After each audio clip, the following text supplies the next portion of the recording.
Last week I was in London and I had the opportunity to speak to students about the future of the relationship between the United Kingdom and the European Union. And after I finished the speech, as always, the floor was open to the students and the audience. And the very first question that came was not about trade. It was not about financial services. It was not about security, as important as these topics are. It was, of course, about citizens' rights.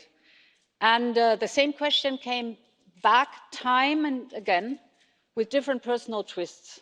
One came from a young man who came from Benelux, living in the UK, who was, of course, worried about his future.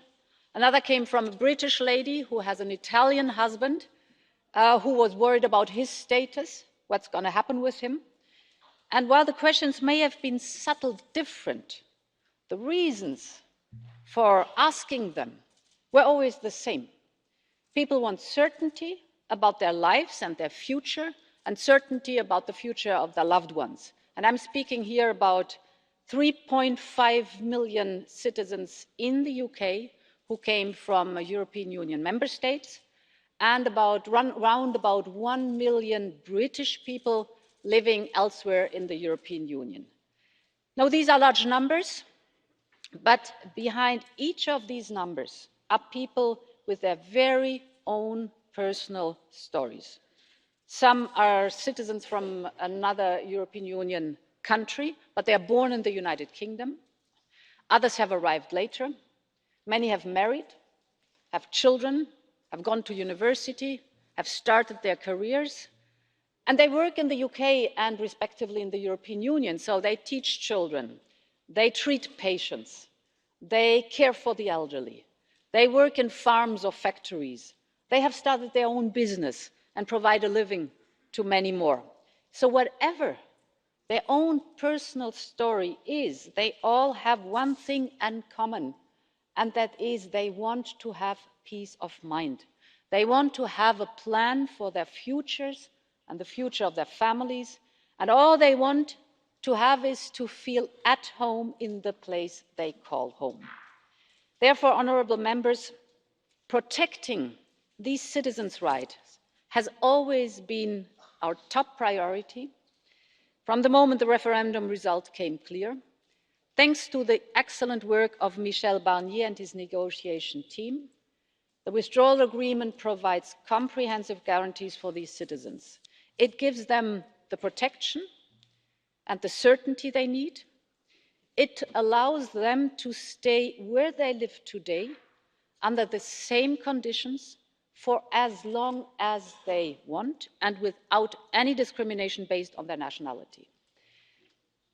This withdrawal agreement, and with what we have agreed on, puts, of course, clear obligations on the United Kingdom and on the European Union to safeguard these rights. One thing is to put them on paper, another thing is to implement them.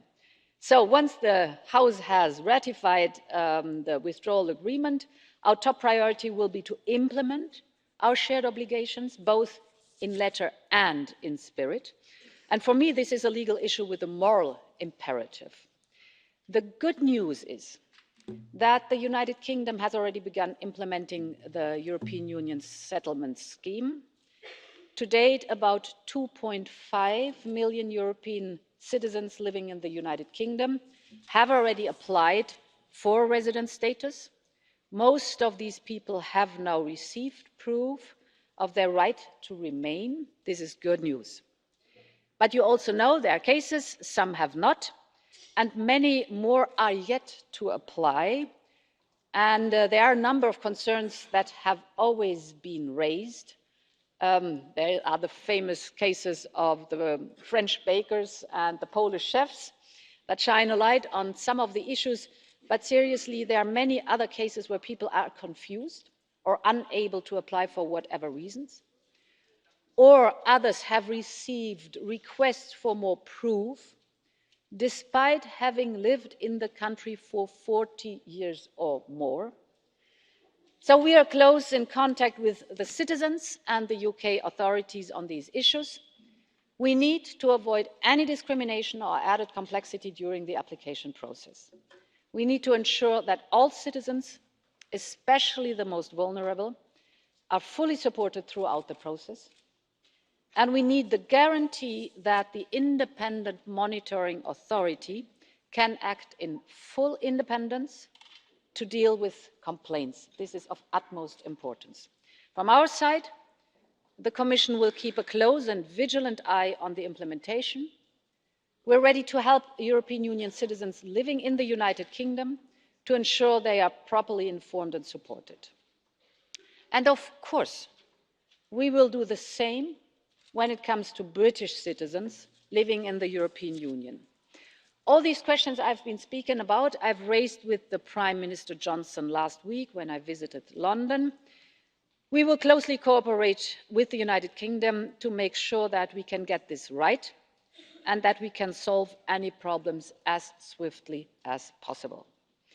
Finally, honourable members, the good news is that there will be continuity for the European Union citizens living in the United Kingdom and vice versa for the British citizens living in the European Union at the end of the transition period. But after the end of the transition period, the United Kingdom will be a third country.